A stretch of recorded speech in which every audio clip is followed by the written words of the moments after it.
Salut tout le monde! Aujourd'hui, on plonge dans les eaux tumultueuses des relations franco-algériennes et on s'intéresse à la figure controversée qui est au cœur de tout ça. Bruno Retailleau. Accrochez-vous, ça va secouer. Alors, imaginez, on est le 31 mars 2025 et les présidents Macron et Tebboune viennent de se mettre d'accord sur un plan en 10 points pour dégeler les relations entre la France et l'Algérie. Ça semble prometteur, non? Mais attention, il y a un hic. Parmi toutes les discussions sur les prochaines visites des officiels français Jean-Noël Barrot et Gérald Darmanin, il y a un nom qui brille par son absence, Bruno Retailleau. Retailleau, le ministre de l'Intérieur français, a été un véritable paratonnerre dans toute cette histoire, surtout avec sa position ferme sur l'immigration et les OQTF, l'obligation de quitter le territoire français.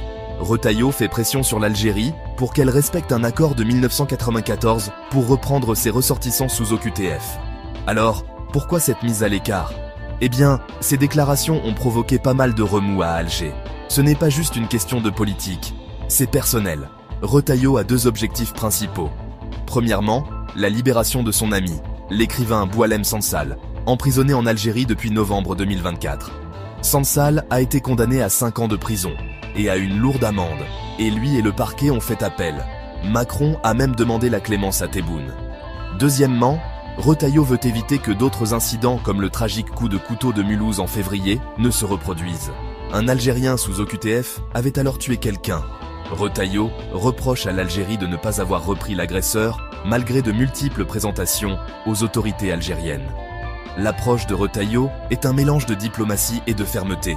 Il insiste sur le fait que l'Algérie doit respecter l'accord de réadmission de 1994 et menace de réponse graduée si ce n'est pas le cas.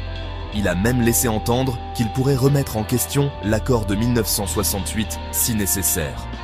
Malgré son absence de la feuille de route officielle, Retailleau reste impliqué dans la gestion de la crise, surveillant de près l'évolution des événements.